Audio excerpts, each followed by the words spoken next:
முருகனை கும்பிட்டால் மத கலவரம் வந்துவிடும் என்றால் இயேசுவை கும்பிட்டால் வராதா? அல்லாவை கும்பிட்டால் வராதா? அவரவர்களுடைய தெய்வத்தை அவரவர்கள் விரும்பிய வகையில் முழுமையாக வேண்டுவதற்கும் பிரார்த்திப்பதற்கும் கொண்டாடுவதற்கும் அரசியல் சாசனம் முழு உரிமையை தந்திருக்கிறது.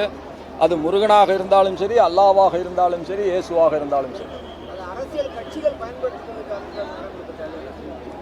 அரசியல் கட்சிகள் பயன்படுத்திக் கொள்வதற்கு அரசியல் சாசனத்தில் எதுவும் சொல்லப்படவில்லை. ஆனால் நான் உங்களுக்கு ஒன்றை சொல்லுகிறேன். யாரெல்லாம் மதசார்பற்ற தன்மை பேசுகிறார்களோ, மகாராஷ்டிரத்திலே ஒரு பாராளுமன்றம் தொகுதி 7 சட்டமன்றங்களை உள்ளடக்கியது தான் ஒரு பாராளுமன்றம் மகாராஷ்டிரத்தில். 6 சட்டமன்றங்களிலே ஒரு கட்சி முன்னணியிலே இருக்கிறது.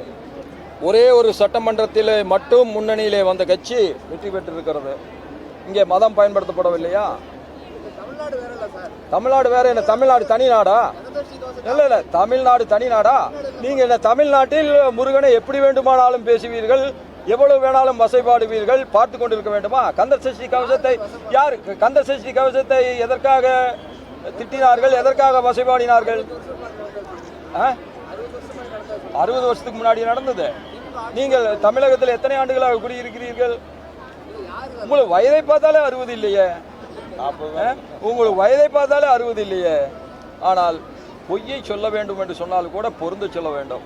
ஆனால் நீங்கள் சொல்கின்ற பொய் யார் வசைபாடினால்தானே நம்முடைய மத்திய அமைச்சர் முருகன் அவர்கள் வேலை தூக்கி கொண்டு தமிழகம் முழுவதும் சுற்றுப்பயணம் போனார்.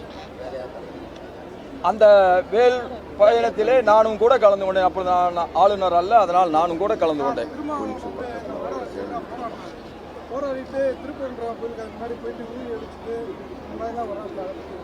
அது விபூதி வைப்பது அவரை பொறுத்தளவில் ஒரு புரட்சி.